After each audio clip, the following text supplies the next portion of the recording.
The beauty and darkness. The violent arrival. The escape pod screamed through the atmosphere of Kepler 4m42b like a dying star. Inside, Zephyra Nightscale gripped the controls with clawed hands, her obsidian scales gleaming with nervous sweat.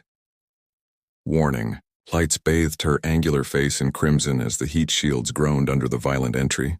"Come on, you worthless piece of scrap metal," she hissed through gritted teeth, her silver markings pulsing with stress. The navigation system had failed completely during the attack on her diplomatic vessel. Now she was falling toward an unknown world with no idea if she would survive the landing. The Draconic Empire had trained her for many things, but crash landing on alien worlds wasn't one of them. As a cultural attaché, her job was to build bridges between species, not plummet from the sky like a meteor. Her ebony horns scraped against the pod's ceiling as another violent shake threw her against the restraints.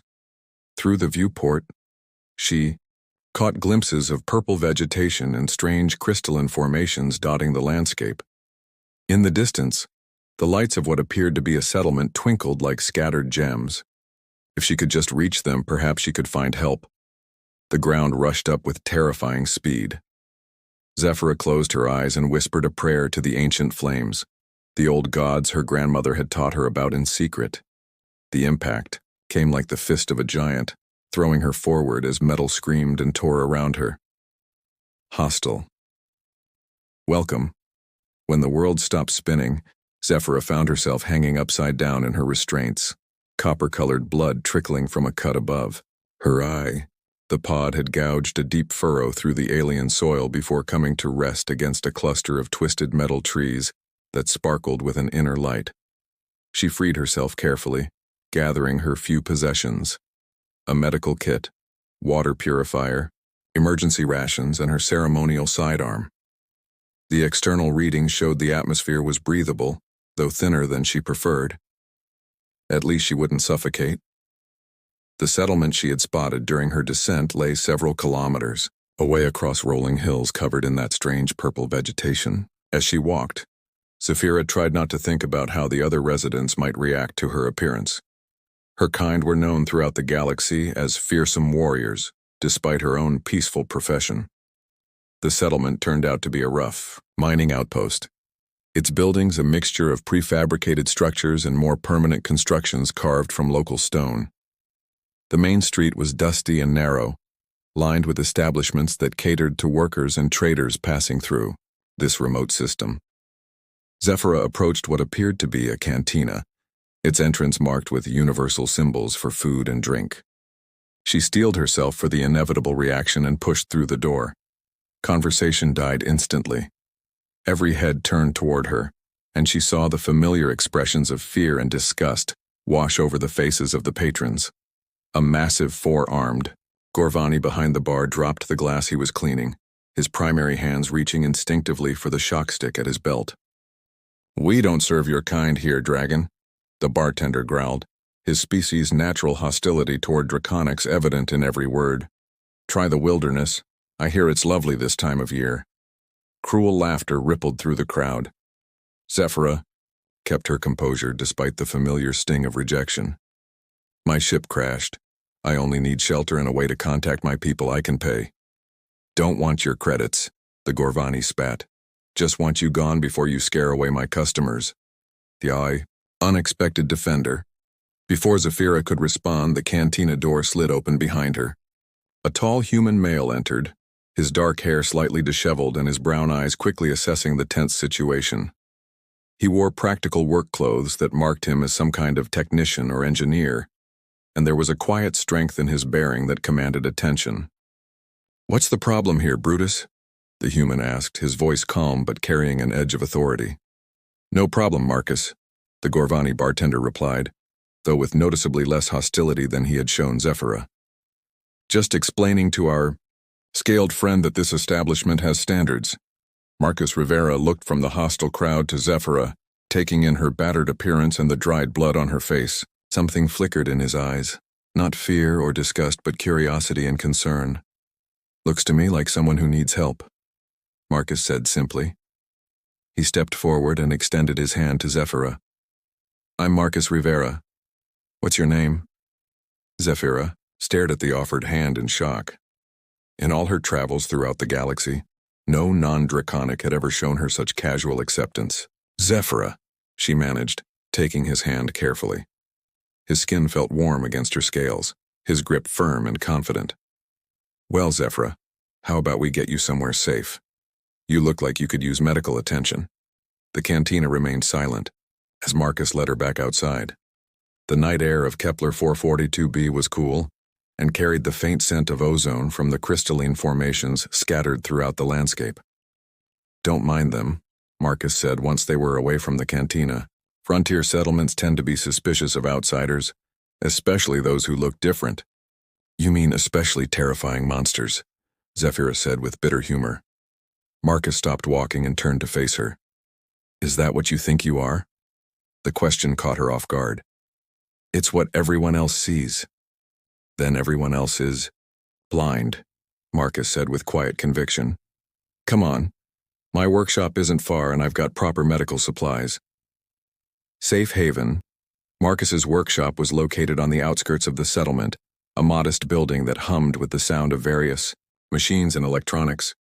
The interior was organized chaos, workbenches covered with half-assembled devices, walls lined with tools and spare components, and in one corner, a small living area with a kitchenette and sleeping alcove. Sorry about the mess, Marcus said, clearing some equipment from a chair. I wasn't expecting company. Zephyra settled into the offered seat, still somewhat stunned by this human's kindness. You're not afraid of me at all, are you? Should I be? Marcus asked, rummaging through a cabinet for medical supplies. Most beings are. My species has a reputation.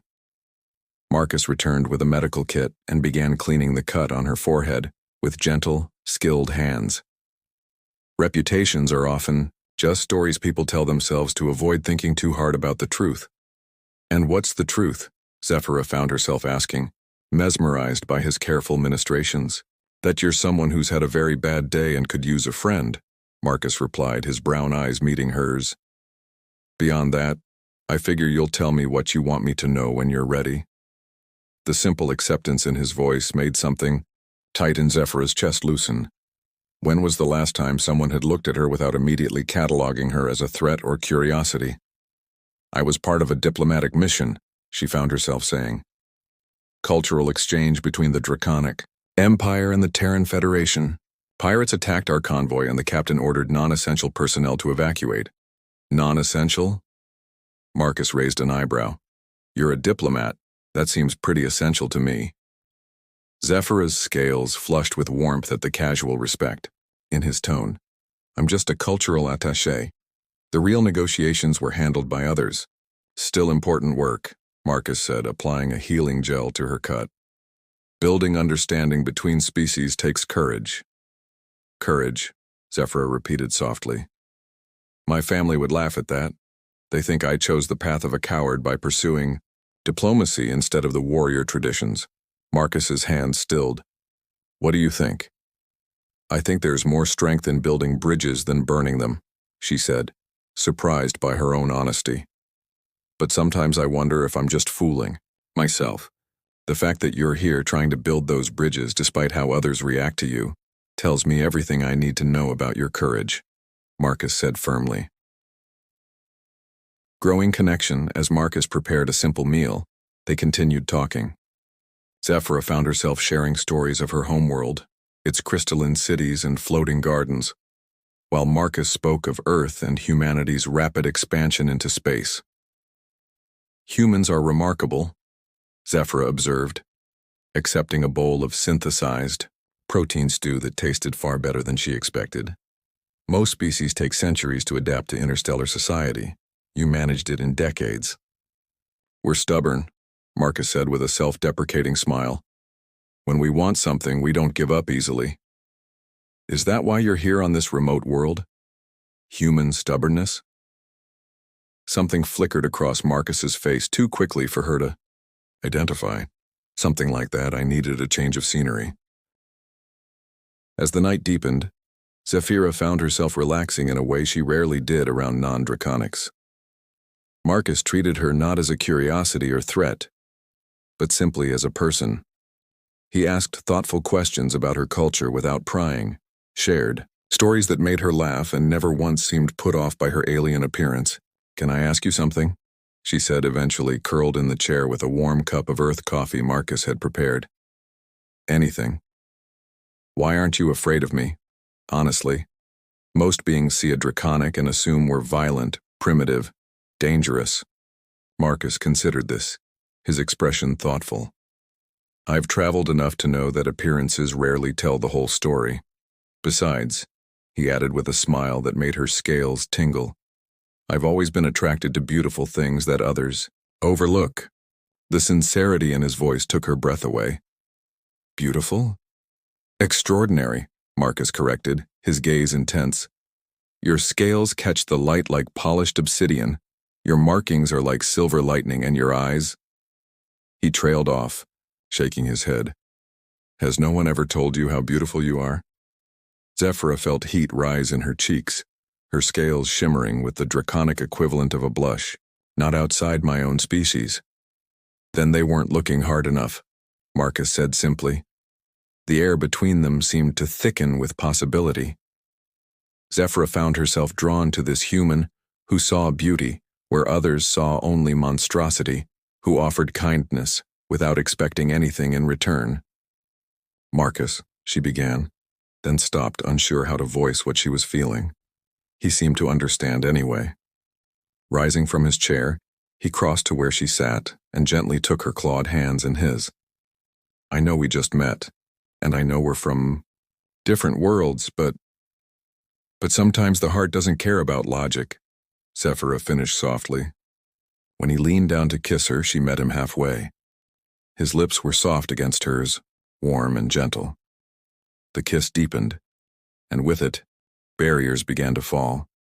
For the first time in her life, Zephyra felt truly seen, truly accepted for who she was, rather than what species she belonged to.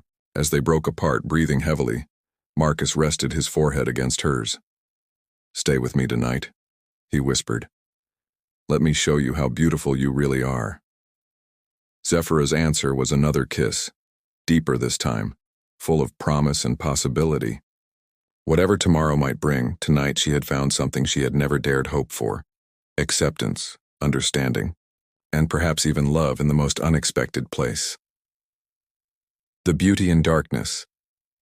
Secrets and salvation dawn of new understanding.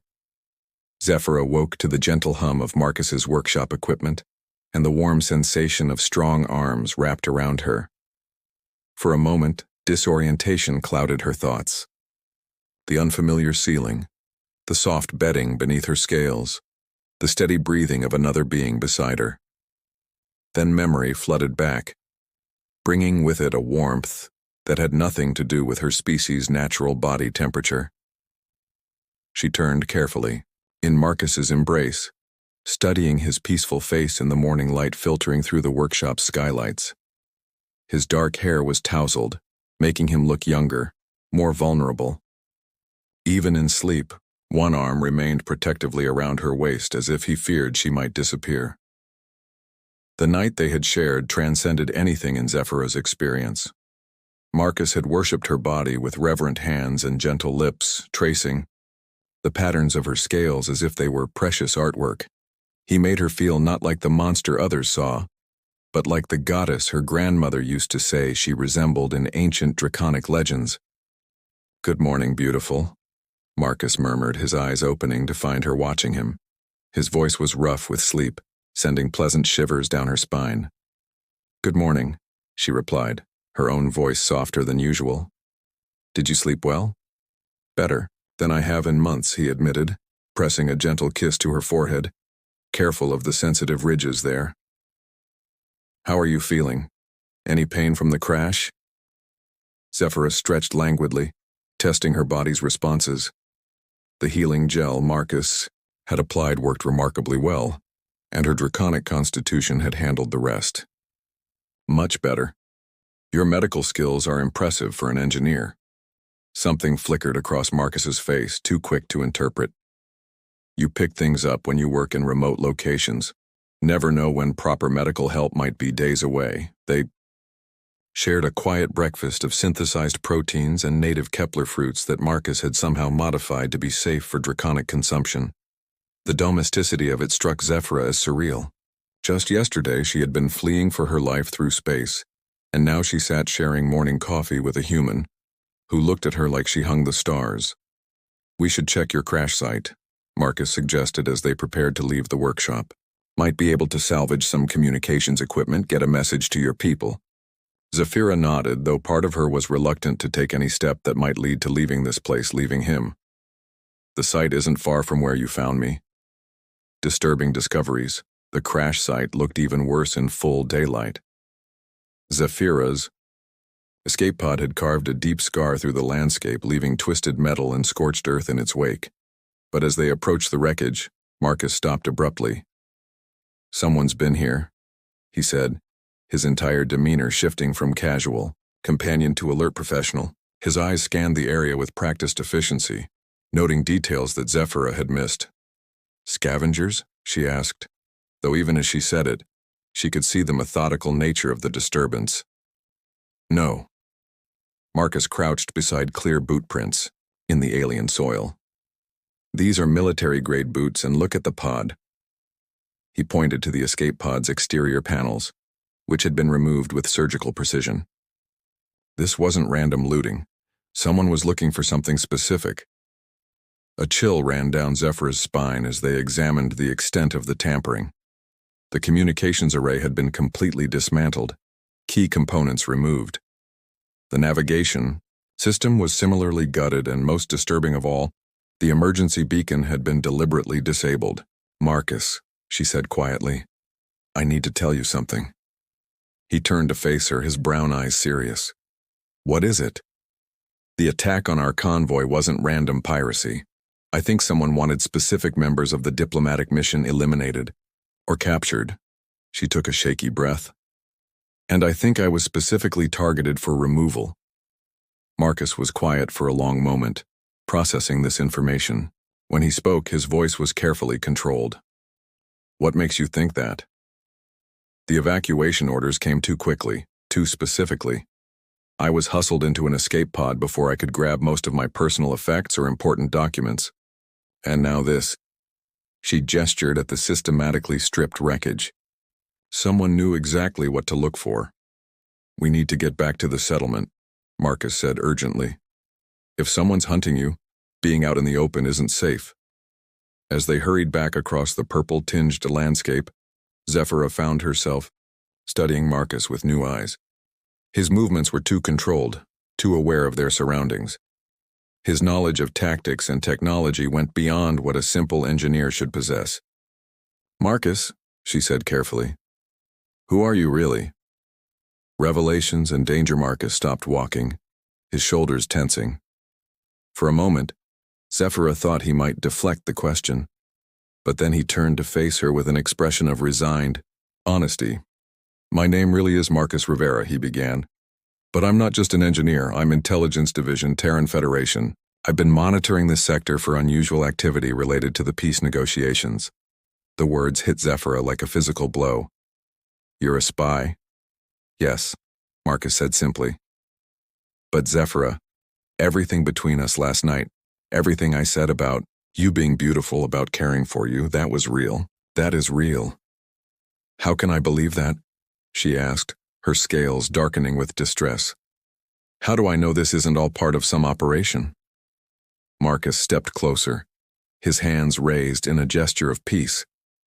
"Because if it were an operation, I would have turned you over to my contacts hours ago, because I'm risking my career and possibly my life by protecting you instead of following orders."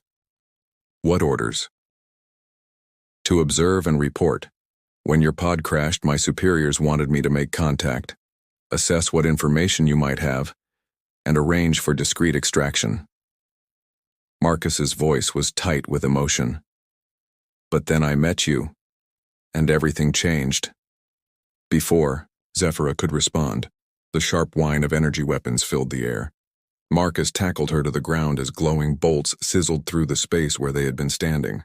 "Stay down," he shouted, pulling a compact pulse rifle from beneath his jacket. Zephyra realized with a start that he had been armed all along. Dark figures moved through the purple vegetation around them, their movements coordinated and professional. These weren't random criminals or territorial locals. These were trained operatives, and they were closing in fast. "How many?" Zephyra asked, pulling her own ceremonial sidearm, which was far more functional than its ornate appearance suggested. "At least 6, probably more," Marcus replied, returning fire with deadly accuracy. "We need to move. Can you run?" "I'm draconic," she said with grim humor. "We don't just run, we hunt." Fighting as one, what followed was a deadly dance through the alien landscape. Marcus and Zephyra moved with surprising coordination, covering each other's advances and retreats as if they had been partners for years, rather than lovers for a single night. Zephyra's natural agility and enhanced reflexes made her a formidable opponent, while Marcus's tactical training and knowledge of the terrain gave them the edge they needed. Together, they were more than the sum of their parts. "Who are they?" Zephyra called out during a brief lull in the fighting. "I'm not sure," Marcus admitted, "but their equipment is high-end. Corporate military, maybe rogue intelligence operatives. They managed to eliminate 3 of their attackers and wound 2 others before the remaining hostiles retreated, apparently deciding that their quarry was more trouble than anticipated." "They'll be back," Marcus said grimly as they caught their breath behind an outcropping of crystalline rock, "probably with reinforcements." "Then we need to get off this planet," Zephyra said. "Do you have a ship?" Marcus nodded. "A fast courier vessel hidden in the northern canyons, but Zephyra, if we leave together there's no going back. I'll be marked as a rogue agent, and you'll be cut off from your people until we can figure out who's behind this conspiracy." Zephyra looked at this human who had shown her kindness when the universe showed her only hostility, who had made love to her like she was precious beyond measure, who had just risked his life to protect her without hesitation. "I've spent my whole life trying to build bridges between species," she said softly. "Maybe it's time I focused on building something with just one person who actually sees me for who I am." Marcus's expression transformed, hope and love blazing in his brown eyes. "Are you sure? Your career, your family. We'll have to understand that sometimes the heart chooses its own path," Zephyra said firmly. "Besides, we'll figure out who's behind this conspiracy together. 2 heads are better than 1, especially when one belongs to a draconic diplomat and the other to a Terran intelligence operative." New beginnings as they made their way toward Marcus's hidden ship, Zephyra reflected on the strange turns her life had taken. 24 hours ago she had been fleeing through space alone and afraid. Now she was walking hand in hand with a human who loved her, planning a future that neither of their governments would approve of, but that felt more right than anything she had ever experienced. "Zephyra," Marcus said as they crested a hill and saw his sleek courier ship nestled in a canyon below, "I need you to know something." "What?" "When I first saw you in that cantina, before I knew who you were or why you were there, my first thought wasn't about intelligence gathering or my mission." He stopped walking and turned to face her. "My first thought was that you were the most beautiful being I had ever seen, and I couldn't understand how anyone could look at you and see anything but wonder." Zephyra felt her scales shimmer with emotion. "And my first thought, when you defended me, was that finally, after traveling to dozens of worlds and meeting hundreds of species, I had found someone who might actually see me." They kissed then, long and deep with the alien sun setting behind them and the promise of adventure ahead. When they broke apart, both were breathing hard. "Ready to become fugitives from justice?" Marcus asked with a roguish grin. "With you?" Zephyra smiled back, her sharp teeth gleaming. "I'm ready for anything." As Marcus's ship lifted off from Kepler 442b, carrying them toward an uncertain but shared future, Zephyra pressed her face to the viewport for one last look at the world, where she had found love in the most unexpected place. She had crashed there as a refugee, but she was leaving as something far more precious, a being who had found another soul that recognized her true beauty. Behind them, the lights of the mining settlement grew smaller and smaller until they were just another set of stars in the vast cosmos. Ahead lay danger, conspiracy, and the challenge of unraveling a plot that threatened the peace between their peoples. But they would face it together. The monster who had learned she was beautiful, and the human who had seen her truth from the very beginning. In the end, that was all that mattered. Love had found a way, as it always did, transcending species, politics, and the fears that kept the galaxy's peoples apart. And in their union, perhaps there was hope for something greater than either could achieve alone, a future where beauty was recognized in all its forms, and monsters existed only in the minds of those too blind to see the truth.